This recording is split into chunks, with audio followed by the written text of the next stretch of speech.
computer.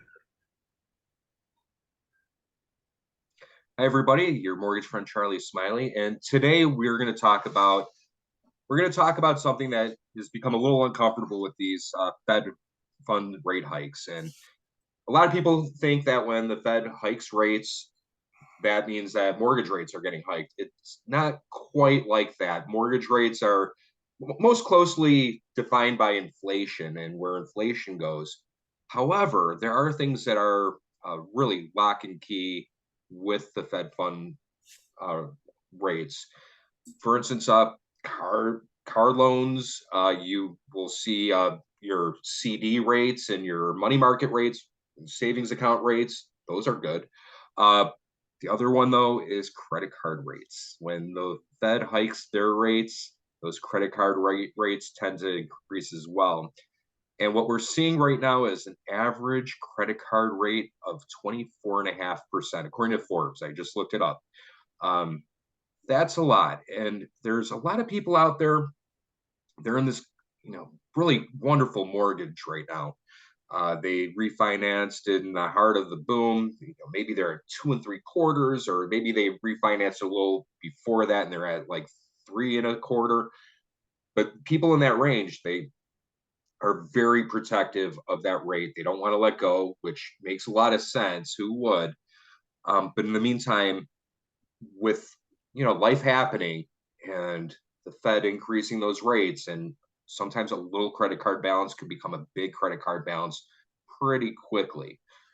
So today we're going to explore ways to just make our life, give ourselves a little bit more breathing room. So I'm going to share a screen and share screen. We are going to choose this one, and I'm going to say share. All right, do you guys see a spreadsheet? Yes. Okay, fantastic.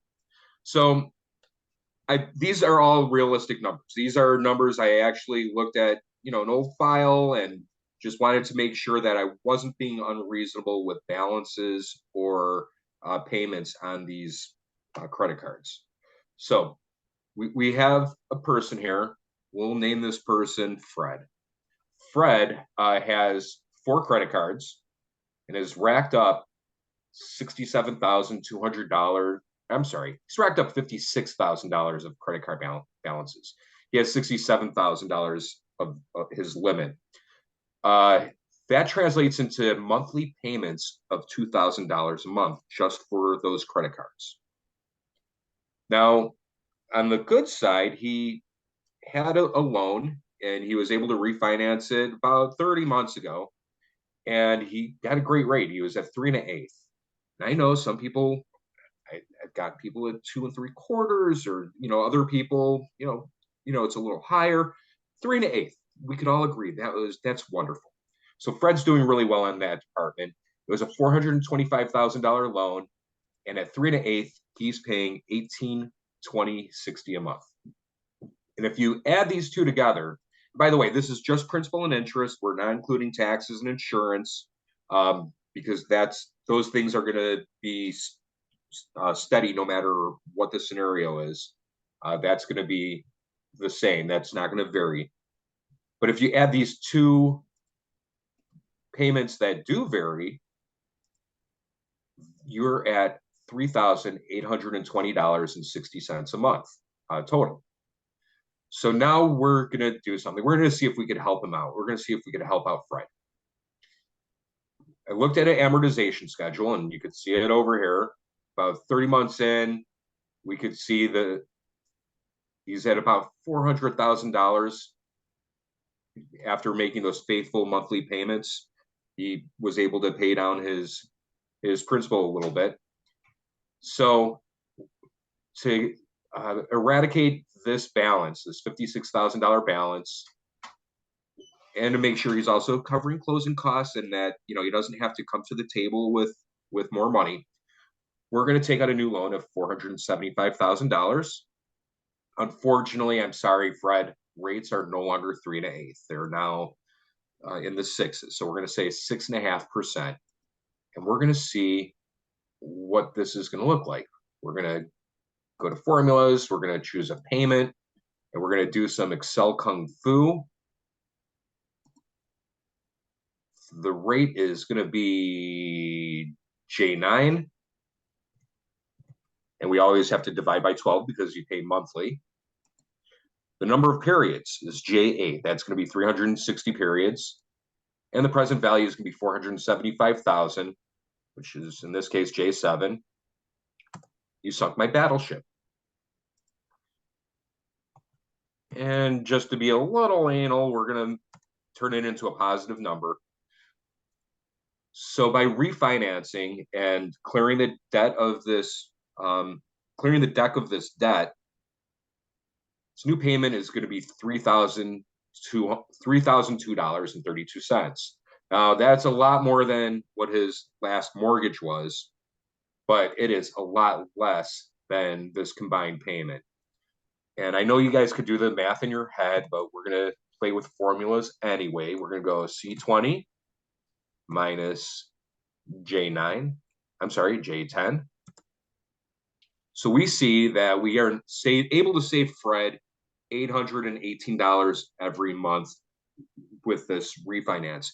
Even though rates are higher, oh my God, over more than twice as high. Rates are more than twice as high as they were before. And yet we're still saving him over $800 a month. If somebody knocked on your door on the 3rd of every month and said, here's a check for $800, you would probably like that person. That person would definitely be on your A list. You would say, come to my house every month, and they will. $800 every month Fred is saving. One thing, though, I can't emphasize enough, though, for Fred or anyone else in this situation, it's a good idea to change your habits and to make sure that you're you're not stepping back into that scenario. One thing I would suggest personally, and we could go over this in a little bit, is rolling that $800 back into your loan.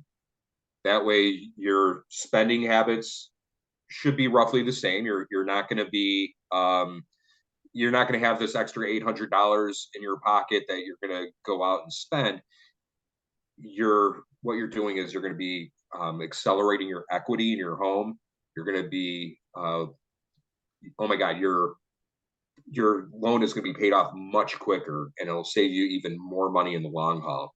So doing something like that could help build a better habit, and we'll go over that in a second. But I do want to show you what if another scenario where Fred is in the same situation, but he wants to buy a house.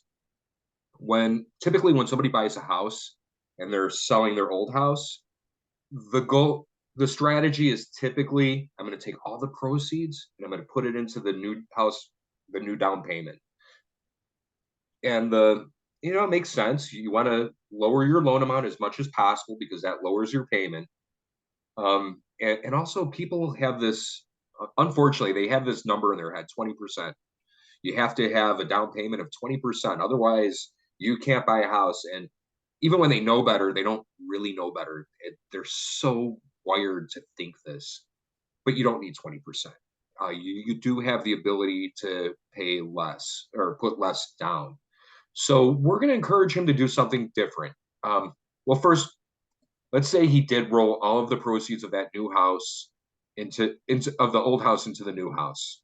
And this is the scenario. Once again, we're at today's rates, not the rates of before.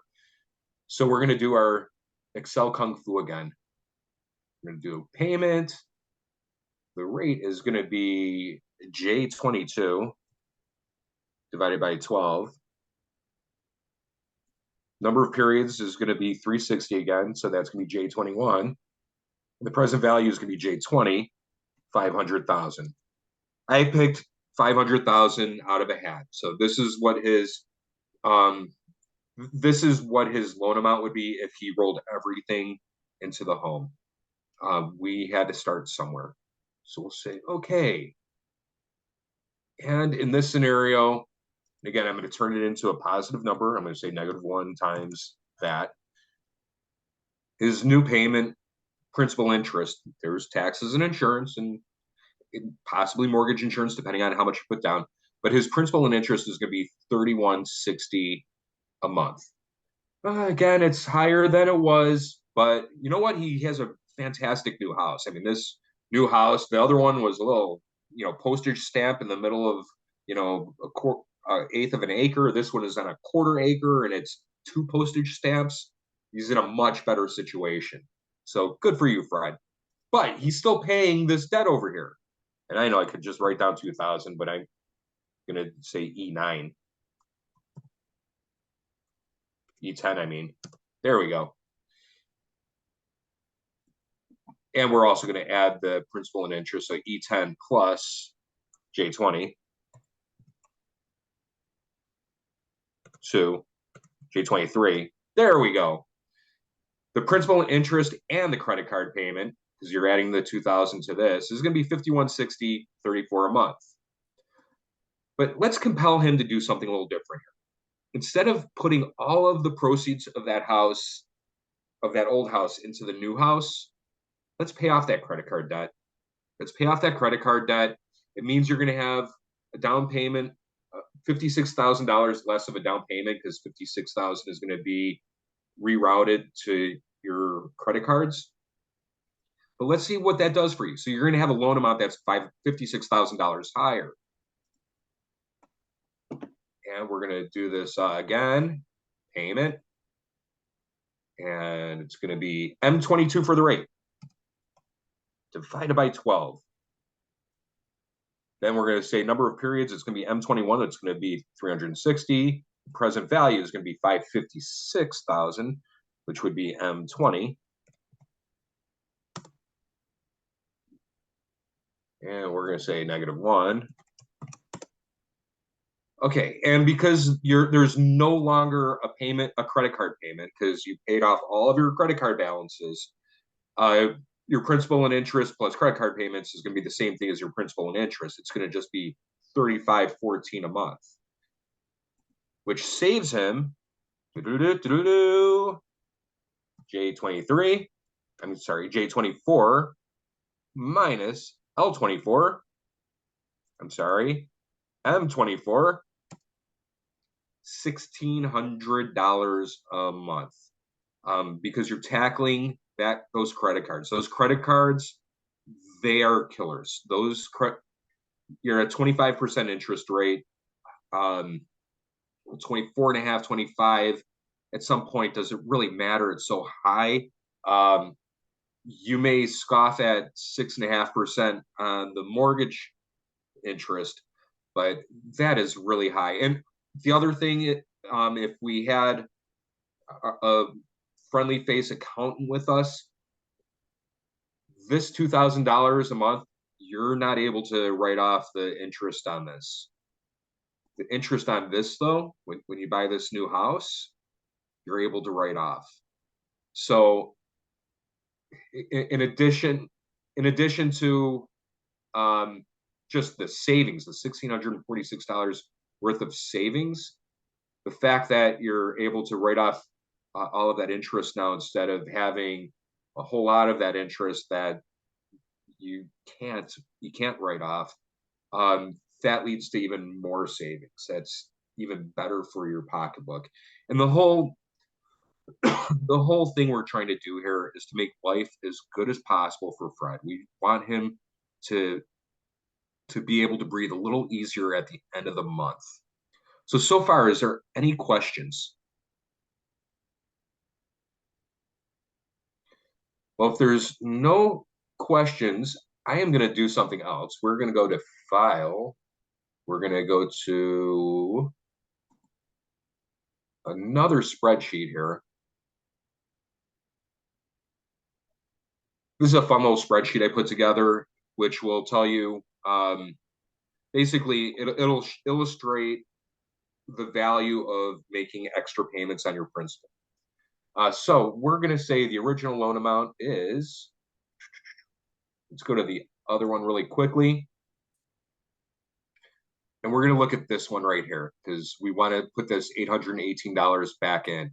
So 475 at 6.5%.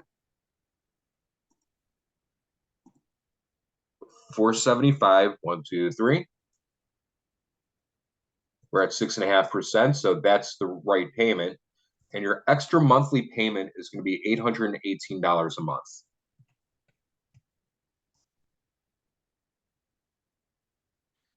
By rolling that $818 back into your principal to pay down your principal, you're going to pay off your loan 152 months earlier.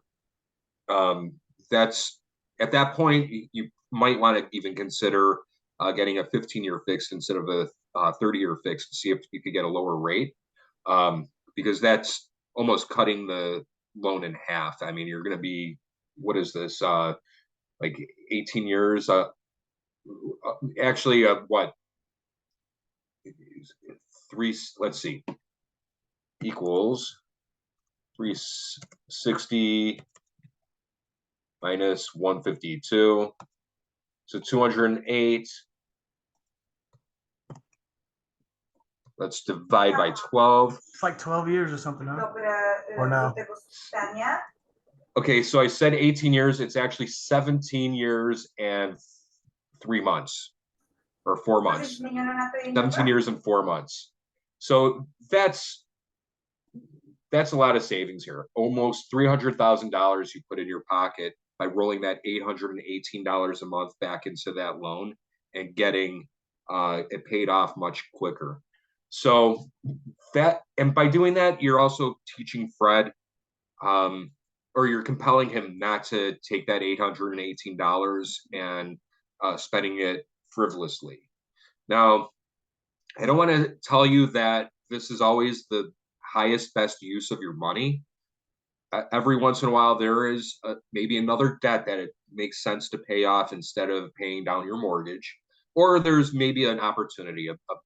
There might be opportunity costs. Maybe you had an opportunity to invest that money, which would give you a return that would dwarf this amount in savings. So I'm not going to say that this is something that you always need to do, that this is always the highest, best use of your money, but it is definitely better than, spending it frivolously and getting back into that same debt.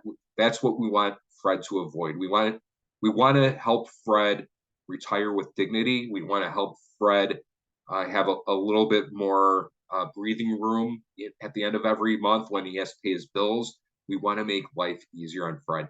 We want him to build equity faster, so if there is a rainy day, he's going to have that safety net.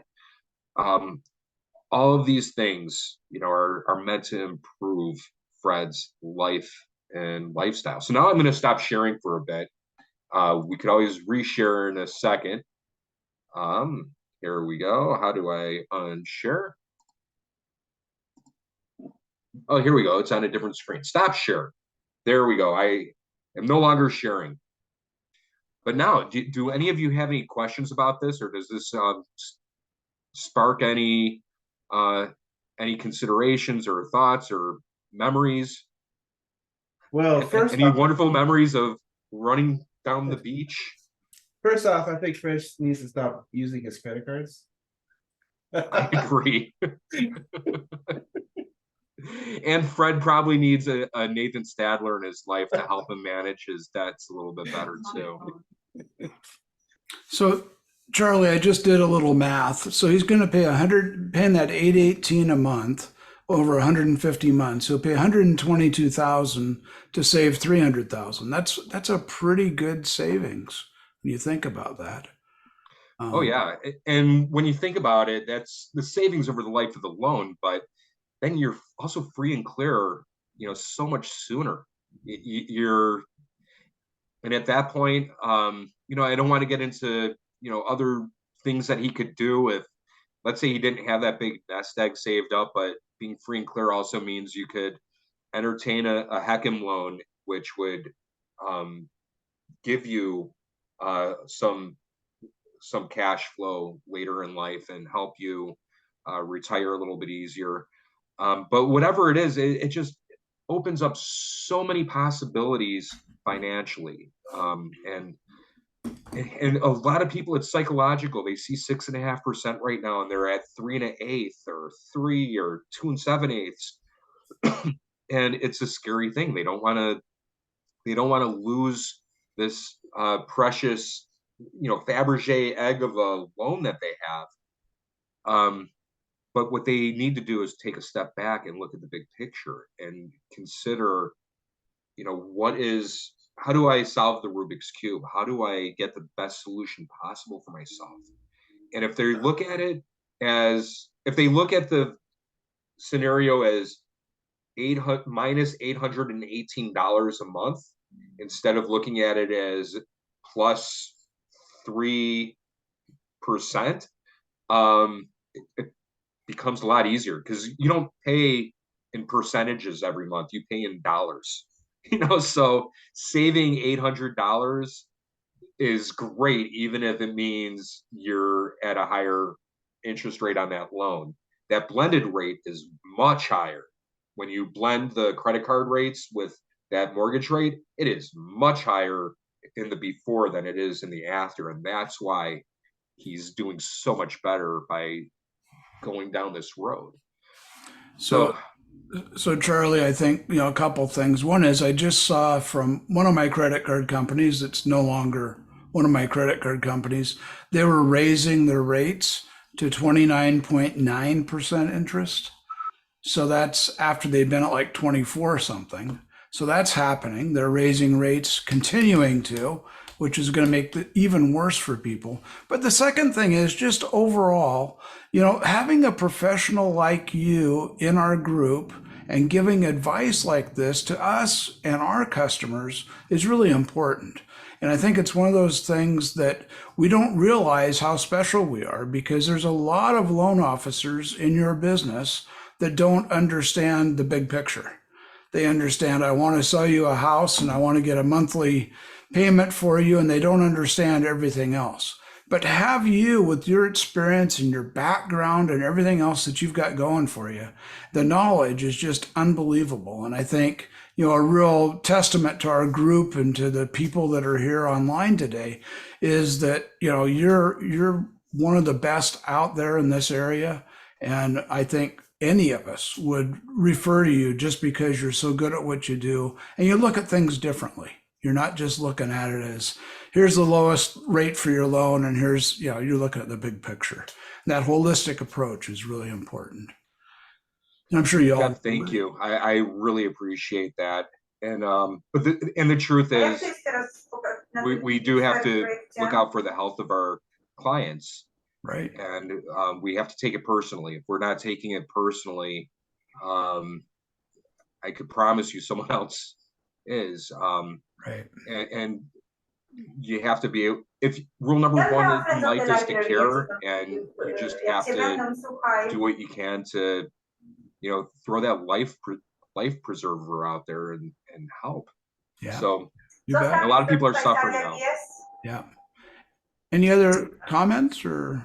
Yeah, I was going to say that you kind of touched on a little bit of what I was going to say to Charlie is, would you say, Charlie, that what you just went over, this is an aspect of what separates you from your competition?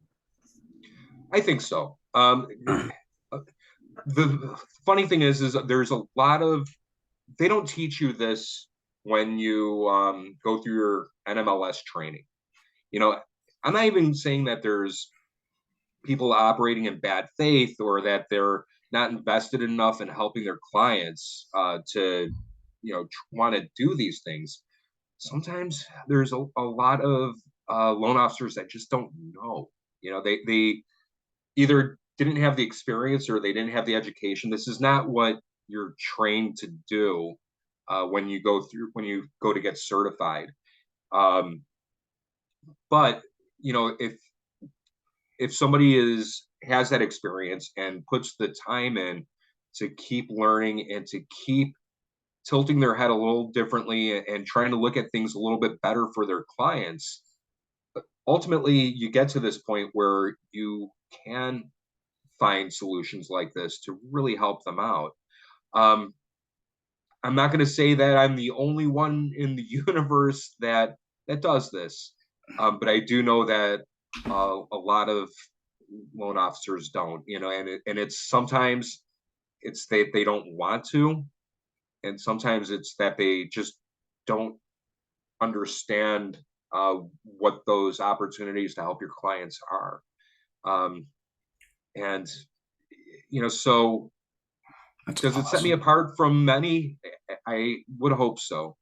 But rule number one is to care, and then rule number two is to, in this instance, is to acquire the knowledge and competency to be able to do something about it when you do care. Awesome. Thanks so much, Charlie. I'm going to go ahead and shut down the recording and Guys, thank you. you bet.